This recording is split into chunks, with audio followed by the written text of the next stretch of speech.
Welcome to আর রান্নাঘর। বন্ধুরা, দাদার মেয়ের জন্মদিনে আবদার হলো যে আজকের পনিরটা তুমি রান্না করবে। সেই জন্য আবার পনির রান্না করতে বসলাম। বৌদির কাছ থেকে পনির নিয়ে এসে নিজের রান্নাঘরেই রান্না করে নিলাম। রেসিপির নাম পনির পোস্ত।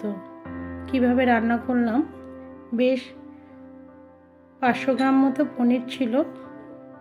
সাদা তেল দিলাম, সাদা তেলে হাফ চামচ হলুদ এবং হাফ চামচ লঙ্কার গুঁড়ো দিয়ে দিলাম। দিয়ে তেলটা একটু নাড়াচাড়া করে তেলটা যখন গরম হলো তখন পনিরগুলো দিয়ে দিলাম। আজকে আমি প্যাকেটের পনির ব্যবহার করছি, মিষ্টির দোকান থেকে আনা কোনো পনির নয়। সব পনিরগুলো একসাথে দিয়ে আমি একটু লাল লাল করে ভেজে নিচ্ছি পনিরগুলো।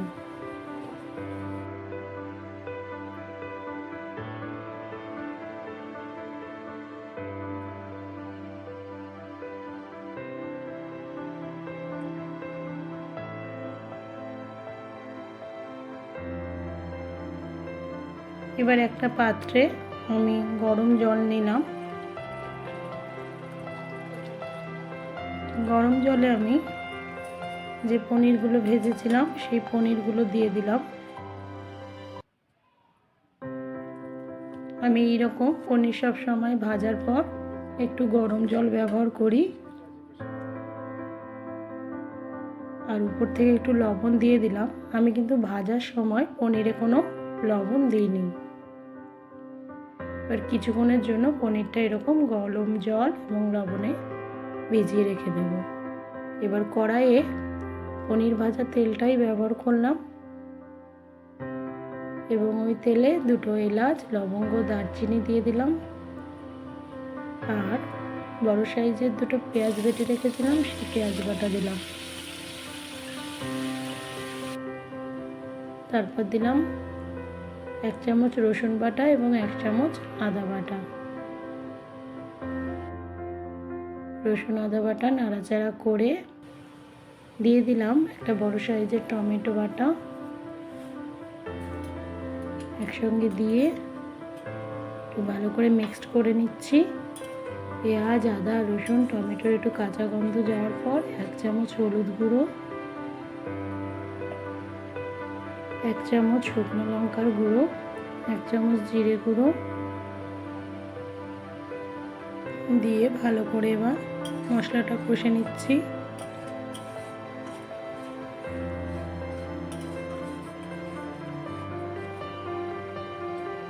দিলাম আমি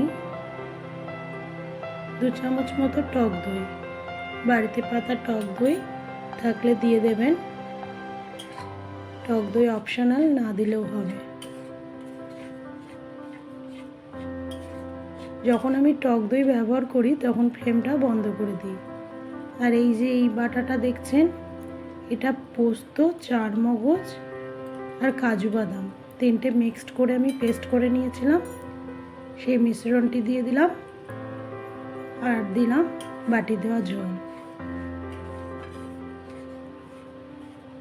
যেহেতু পোস্তর এখন বাজারে মূল্য অনেক বেশি, সেই জন্য একটু ডুপ্লিসিটি করে তার সঙ্গে একটু কাজু আর চারমগজ দিয়ে দিয়েছি।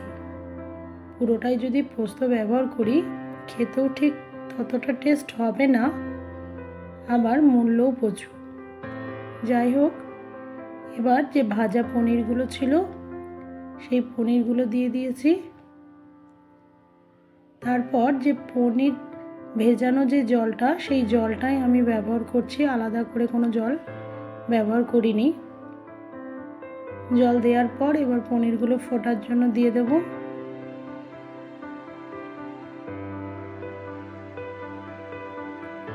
যতটুকু পরিমাণ আপনারা ঝোল রাখতে চাইবেন ঠিক সেই পরিমাণ জল দিয়ে দেবেন।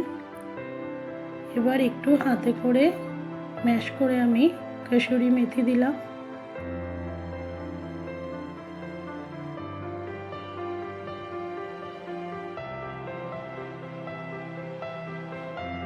দেখুন